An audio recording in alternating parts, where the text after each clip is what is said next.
Thank you so much, Mark, for joining us here at the Dwelling Show. I really appreciate your time. I know we jumped on yesterday, but we had some technical issues. Now we're back. So thank you so much for coming back, essentially.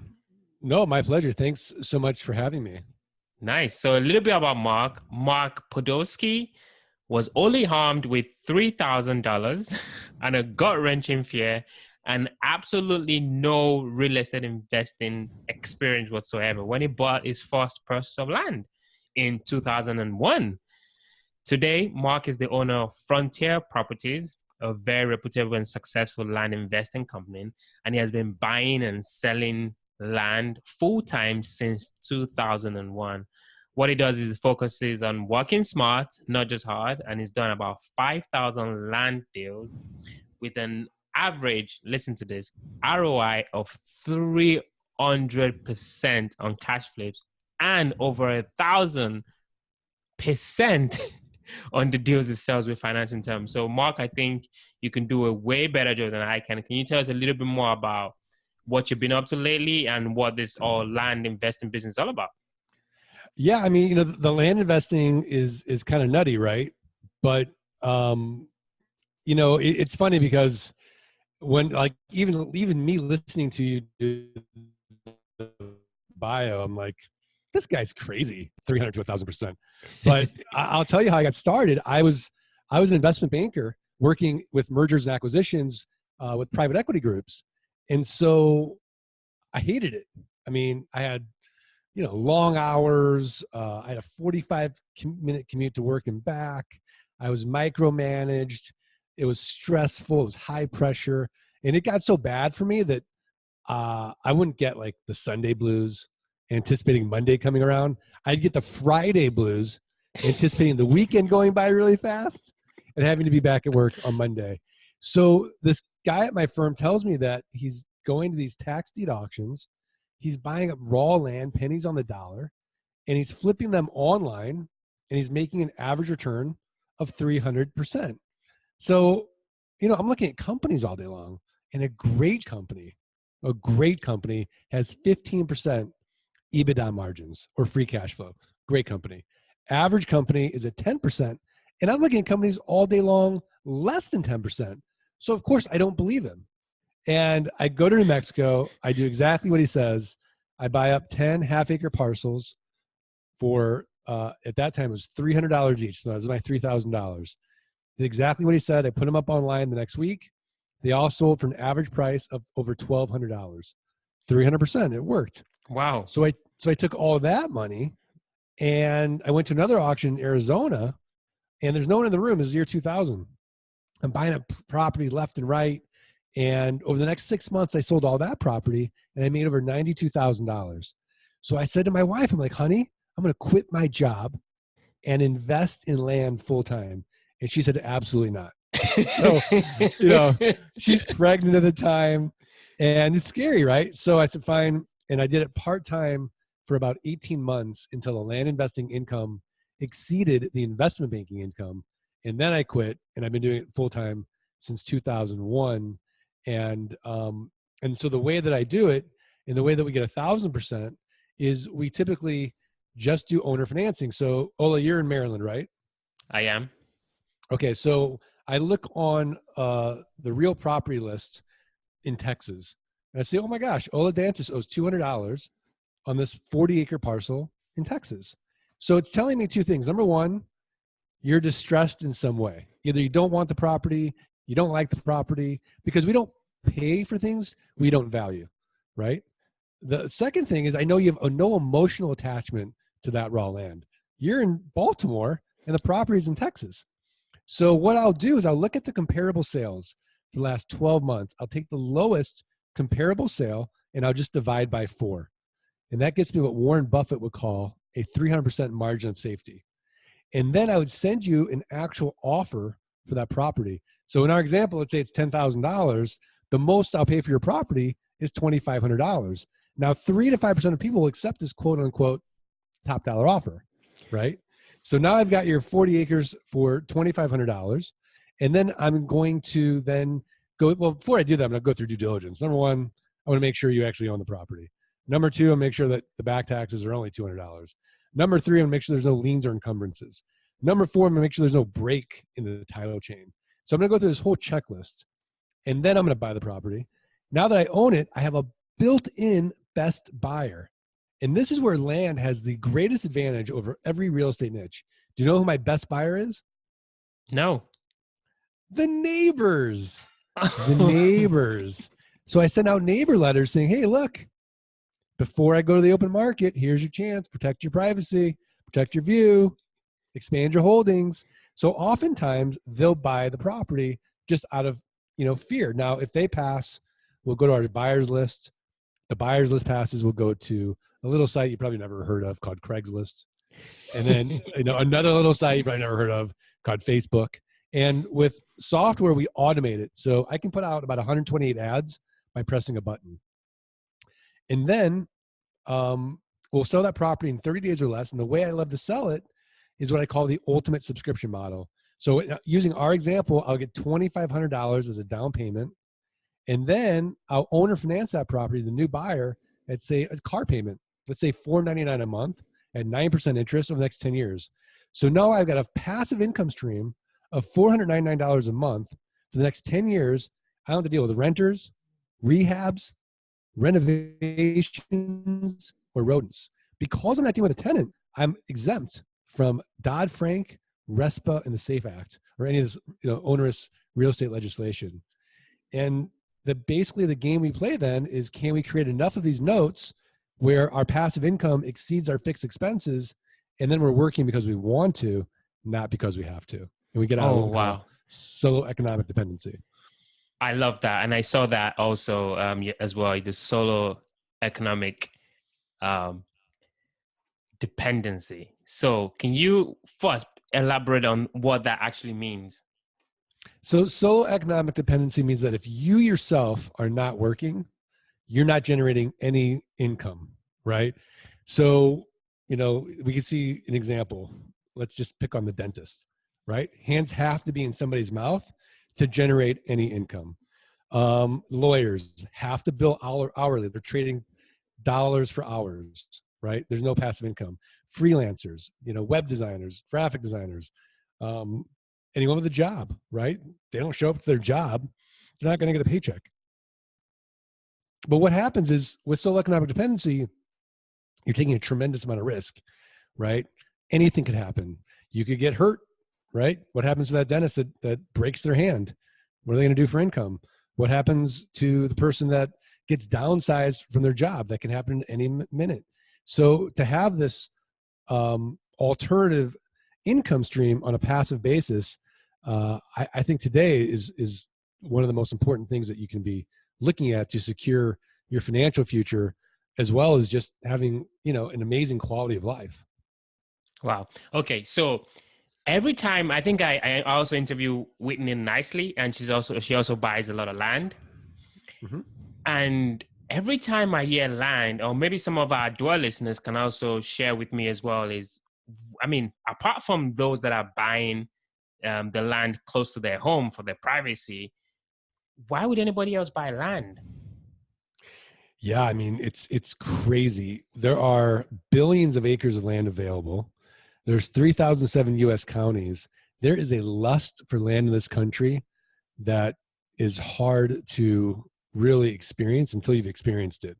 So you've got to remember, there are people out there that are what we call preppers. There's millions of them. These are people that are hoping for the best, but preparing for the worst. There's people that want a legacy investment.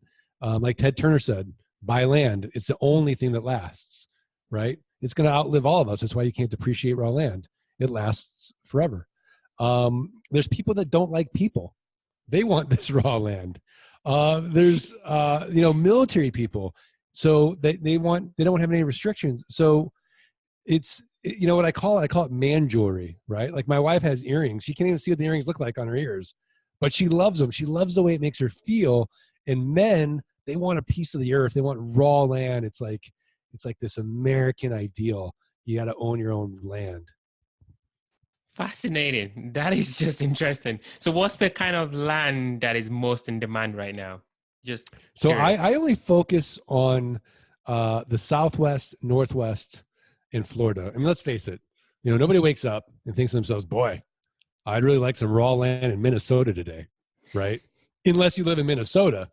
But, California, Texas, Arizona, Oregon, the Sunshine States, Florida, that have lots of raw land available. It's inexpensive and it's growing, right? Fascinating. So somebody probably listening to this and thinking, well, Mark, I have, $300 or $1,000 lying around in my savings account. How much capital do I really need to get started in land investing? You need enough capital to send out your first mailing campaign. So if we look at, 100 offers, let's say $100, right? Let's just say $500, right? If you want to send out to, your county and then the neighbors. So essentially, like, Paul Mendel was like broke. He's one of my clients, and he locks up this parcel in upstate New York, and he tells the seller, hey, it's going to take me 90 days to do due diligence and then I'll close, right? And the seller's like, okay, fine, right? And well, it doesn't take 90 days to do due diligence. It takes like 3 at the most. But what he does then is he starts sending out his neighbor letters. And so the neighbor buys it and he does a dual close. And so he gets an infinite return on his investment just by sending out mailers. So he took that capital and then kind of built from there. So you don't need a lot of money. I mean, look, you lock up any deal, 23 cents on the dollar. I don't care what it is. Piece of land, a car, house, Bitcoin, whatever it is, there's someone on the other end of that deal at 50, 60 cents on the dollar. So you talked about automation, and just for the dual listeners, I actually have been interacting. Well, I did interact with your Facebook bot, which I thought was fantastic. I really loved it. I enjoyed it. So on the topic of automation, as far as land investing is concerned, can you talk a little bit more about what that entails? Yeah. So we have our business 90% automated with software and virtual assistants. So the first piece of the software is what we call the Land Geek proprietary automated software system. And this runs my entire business. And what I'm able to do is I'm able to take a list of properties from the county, upload that list into my software, and via a Lob API, it'll automatically do the address verification, check, get rid of all the bad addresses, and then send out that mailer, right? When those mailers come back, we have everything referenced. So we have all that data already in our database. So if someone calls and says, hey, I got your letter. Well, what reference numbers on that letter? We type in 234. Oh, it's Mr. Dantis. And then we, put in all that information there.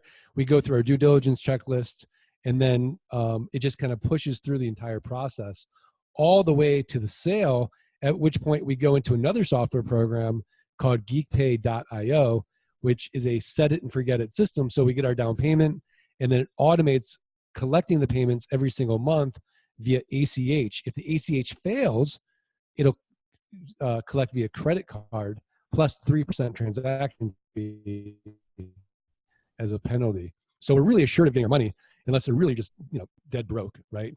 Right. It automates the notification. So I'm able to work 2 hours a week in Frontier Properties. And last year we did over 200 deals. Wow, fascinating. So in terms of just kind of piggybacking on that, what is your default rate for those that are kind of paying on a monthly basis? So in a bad market, it's about 10%. And I don't do any credit checks. And in a good market like we have today, we're really about 3%. So especially with the software, it should be about 5%, but the software lowers it even more. Oh, wow. So very interesting. You say you don't do a credit check. That's interesting. No. Yeah, no credit checks because we use land contracts. So I really don't care. I'll get my money out on the down payment or within 6 months of the down payment. I keep all the payments. If they default, I keep everything. I resell it to somebody else. I get another down payment and another note. There's no cost of foreclosure. Fascinating. So there must be some sort of risk associated or, with land investing. I mean, we know some of the benefits, but what are the risks? So I think the big risk is just not knowing what you're doing, just like with anything, right? Risk of overpaying, risk of missing something in due diligence, right? What if you you buy a piece of property in New Jersey and you buy in a super fund site, that could cost you millions of dollars, because you've got to clean that up now just because you missed something in due diligence. So those are going to be your biggest risks, is either, just kind of not knowing what you're doing. Interesting. So I think you should tell us a really good story of a land deal that you bought and sold it. We can talk about numbers of one of a very interesting one, but also I'm keen to, if you could tell us of who actually bought it and what did they use it for. Just give us the whole spiel. Sure. Well, we just sold a property yesterday. So let me think. Wow. Well, it's funny. Let me tell you a better story. So we sold a 5-acre parcel in Colorado. I paid $750 for it, and we sold it for about $8,900 on terms. So it was, I want to say, I think we got $500 down, and then it was like $299 a month for however many years it was. Right. So I get on the phone with the buyer, and I'm like, why'd you buy this 5-acre parcel? And he's like, well, I bet you didn't know this, but there's rattlesnakes in that area. And I'm like, no, I didn't know that. He's like, yeah. And he's like, I hunt rattlesnakes. I'm like, no kidding. Next day it comes around, I get another call. My friend Jerry who hunts the rattlesnakes? He's like, yeah. He's like, I do too. Do you have another 5-acre parcel right next to him? I'm like, yeah, I do. So another $8,900 deal on that. Wow. Thank you so much for sharing that story. Now it's starting to make some sense. Okay. Now it's starting to make some sense. Rattlesnake hunter. Yeah. Never heard of that before. I did a deal. I made a mistake in due diligence. I bought a property in New Mexico, 40 acres on the side of a mountain. And so 15 of the acres are actually accessible. The other 25 acres are in the mountain, right? And I'm freaking out. And I'm like, oh gosh, no one's going to buy this property. So I threw it up on eBay at $1 no reserve for 10 days. The first day it got bid up to $2,500, which I paid. By day 10, it's at $32,500. And I'm freaking out, right? And the seller or so the buyer wins the auction, and I immediately call him, and I'm freaking out. I'm like, look, I think there's a mistake. Did you really see that, it's in the mountains, right? Like you really bought, 15 accessible acres, 25 of them you can't even get to. He's like, no, it's perfect. I'm like, it's perfect. He's like, yeah. He's like, I'm a director in LA, and I want to film out there, and I don't want to deal with having to get permits. So wow, this was an inexpensive solution. I mean, so I like to say there's a pig for every barn. This is very fascinating stuff. The director, the rattlesnake hunter. Wow, this is awesome. Learning so much today, for sure. Yeah. I've got a CEO in San Diego. He spends $5,000 a month, every month, on land. I'm like, Don, what are you doing with this land? He's like, nothing. I'm like, have you gone to see it? He's like, no. It's like, I just think it's cool. He just wants to keep building his net worth and land. It's a hedge against inflation. He just likes it. Interesting. Okay. So now I'm a dualist and I'm like, Mark, I don't really know much about land. I don't know what you're talking about. What would be the first step for me to go into land investing? Like, let's say tomorrow, what would be your advice for me? I would say get educated. I would say go to either one of my sites or, Google land investing. And, if you go to landgeek.com, we'll send you for free our ebook, How to Avoid the 3 Fatal Land Buying Mistakes. We'll also get you into our podcast, the Land Geek podcast, lifetime access to that. It has over 100 episodes devoted just to land investing. And then you'll get our Art of the Passive Income Model podcast each week, which also has a roundtable just devoted to land investing. And then see if it's right for you. In fact, if you email support@thelandgeek.com with the subject line or Dwellin, we'll send you for free our $97 passive income lunch kit for free. Actually, Mark, I think we kind of caught there was a interruption there. Can you say that again? Yes. Can you say that again? So if you email support@thelandgeek.com, put in the subject line Dwellin or Ola or Ola D, we'll send you for free our our passive income launch kit course, which is normally $97. Awesome. I'll have that in the show notes for our dual listeners. Fantastic. So we're definitely dwelling into the quick rounds now. So these are going to be quick questions, quick answers. You ready, sir? I'm ready. Should I start speaking faster? Just a little bit more. I'm joking. No, you got some Okay. time. First question. What would you say separates you or makes you unique from the next guy or the next girl? I don't think I'm not unique. I think if I had to say, well, you know, I don't quit. You know, I've got I've got a tremendous amount of delusional determination. Like, I remember when I was creating Geek Pay, I had to make like 500 calls to banks to get somebody to process our stuff. I mean, by the 300th call, my eyes are bleeding. I'm crying. I'm like, this is not going to work. But I'm like, you know what? It's got to work. There's got to be someone out there. So I'm like, I just got to keep doing it. You know, I always think of Thomas Edison. You know, the only reason we have light is that guy did it like 3,000 times. Like, what if he quit? Right. So I'd say having, you know, just a lot of determination. I love it. Second question. What was the last book that you read? And what was the one nugget that you picked up from the book?